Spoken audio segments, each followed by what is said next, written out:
gone for 5 minutes, I'll put up to 5. Yeah. And then 12 minutes. Yes. Yeah, okay. That'd be good.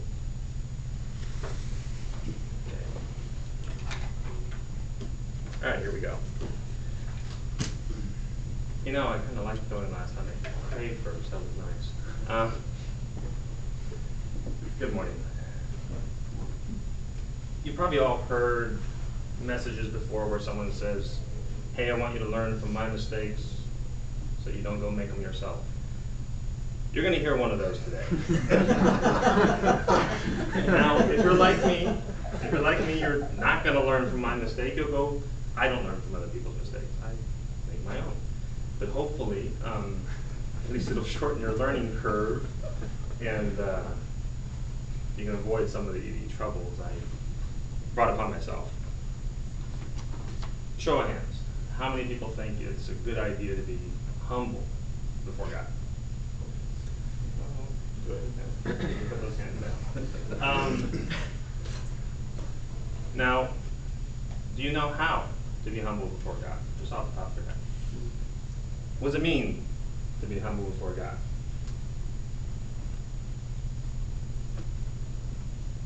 Today I want to tell you how you can learn from my mistake. Today we're going to see why we should be humble before God, why we should be humble in all our relationships, how we can be humble, and what happens when we are and what happens when we aren't. We're going to look at a letter that Peter wrote. So I'll give you a big clue right there. About a period of time where Christians greatly needed the grace of God, and they had to depend on Him. And we're first going to see that we have to be humble in all our relationships, both horizontally and vertically. We have to be humble with each other and with God. Now, turn with me, if you will, to the book of 1 Peter, and go to chapter 5. That's I'd recite the Bible song, but my guess is most of you are there by now. Yeah, okay.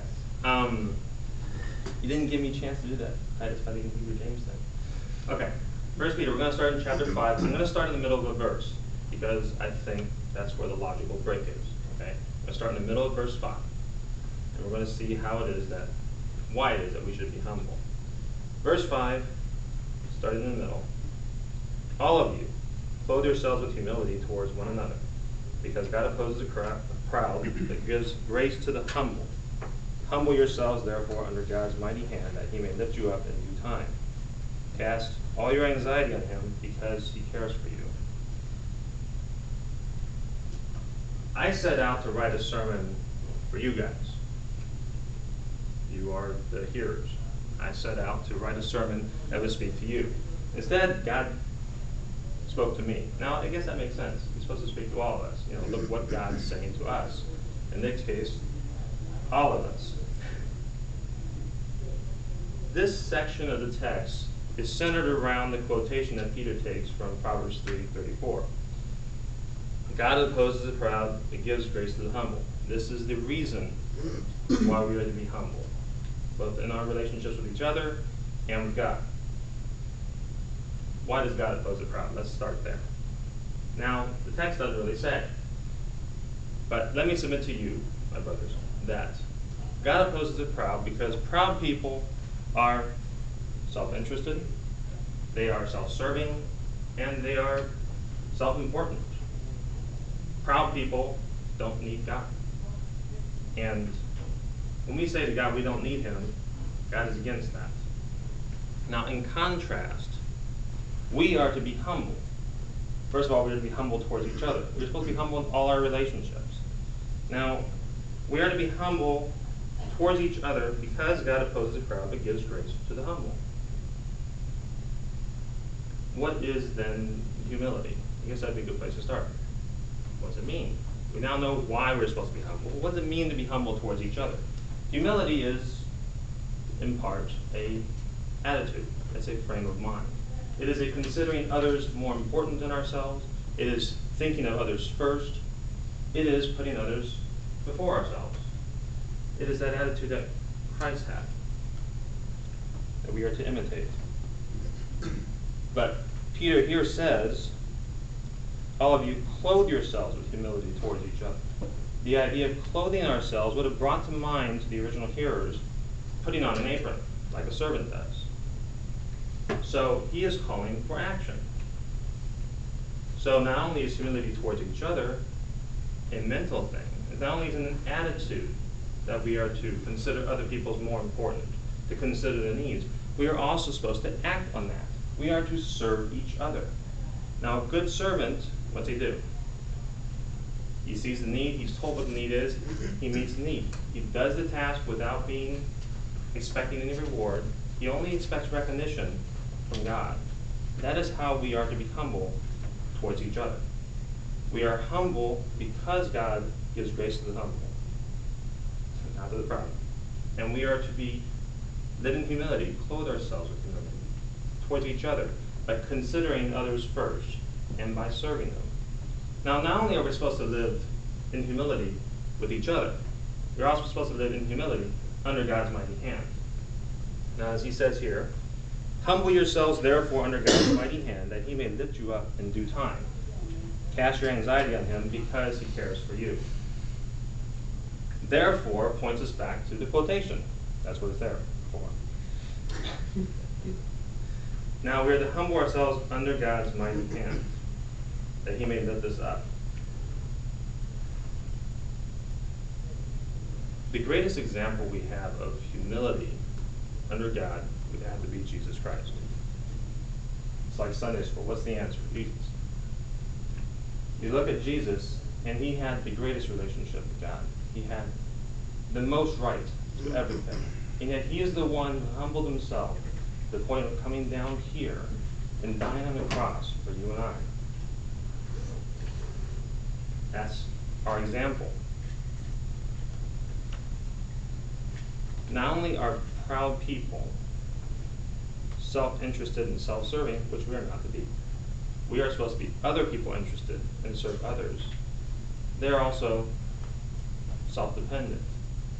Here we see an example in Jesus Christ of depending on God for his deliverance, for his will, by submitting to his plan for our lives. We are to be humble before God by depending on him. How do we do this? Peter tells us. He says in verse 7, cast all your anxiety on him because he cares for you.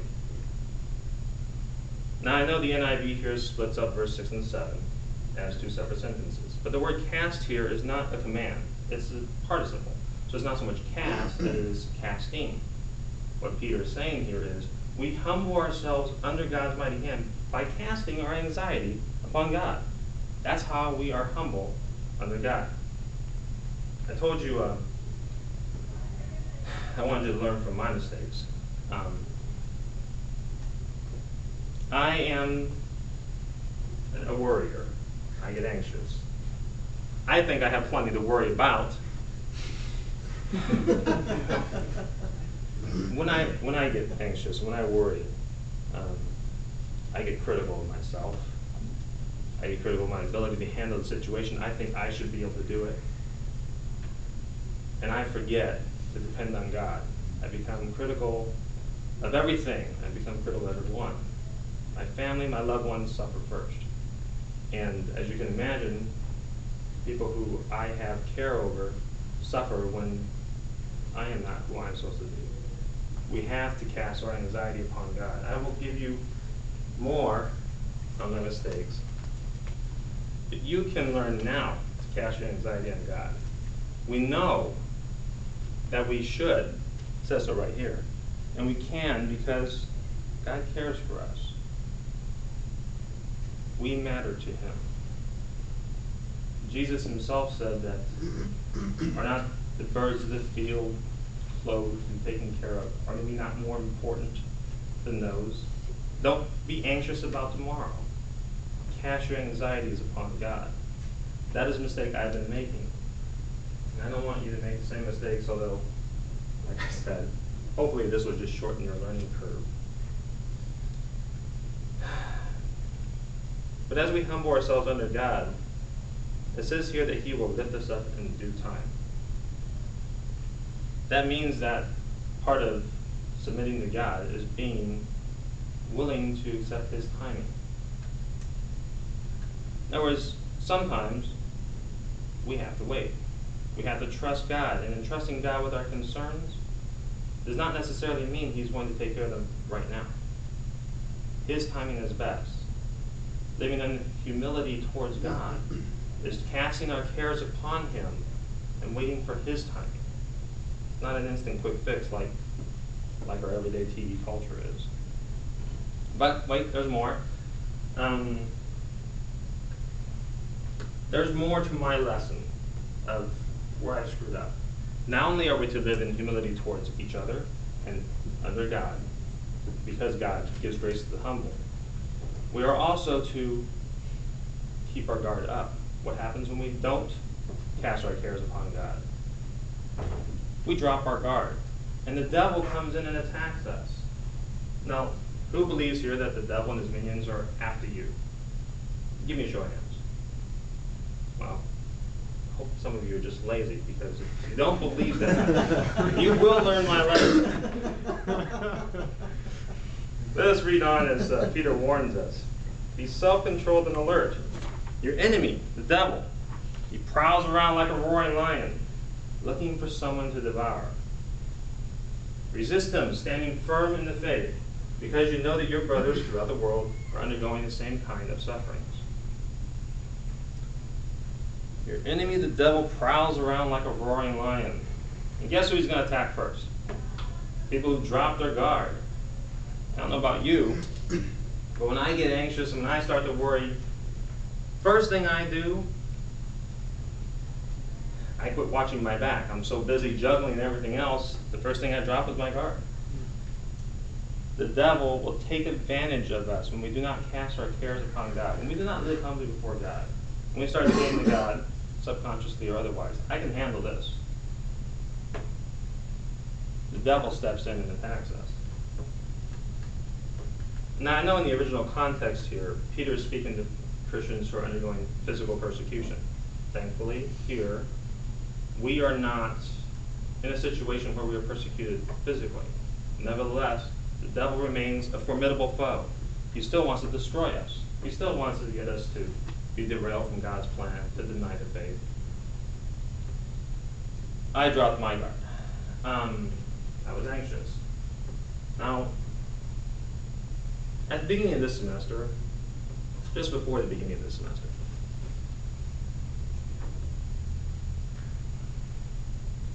my wife came down with hepatitis, and the treatment put her out of work. She's now on temporary disability. I work full-time. Some of you work full-time in ministry. Some of you are trying to cram in classes.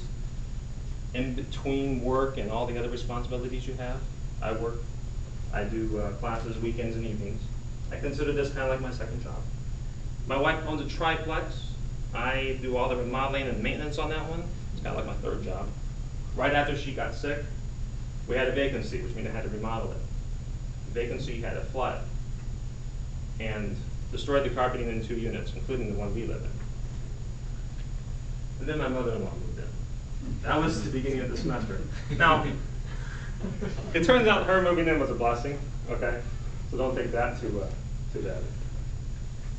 I quit casting my anxiety on God. I was trying so hard to take care of everything. I wanted to do it. And when I quit watching my guard, when I quit casting my anxiety on God, when I no longer lived in humility under God, I quit living in humility with my family and with those around me. And that makes me very difficult to live with. And that just, you can imagine it's not a good thing.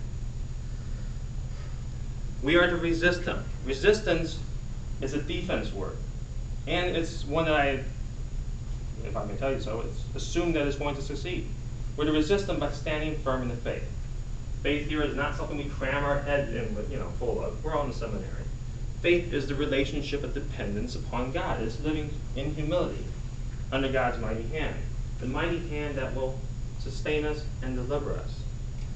Fortunately, our story is not about the devil. Our story is about God, about God's grace, about the gracious God that has called us, about the gracious God who cares for us and will lift us up. Peter goes on to say, and the God of all grace, starting at verse 10, who called you to his eternal glory in Christ, after you have suffered a little while, will himself restore you. He will make you strong. He'll make you firm. He'll make you steadfast. This God of grace is the same God of grace that gives grace to the humble. He is the God that cares for you. That's why you're to cast your anxiety upon him. He is the same one that is going to lift you up in his timing after you suffer a while. And this will result in his glory. To him be the power forever and ever. Brothers, remember, we must live in humility towards each other. We must live in humility under God. We do so by considering others. We do so by serving them.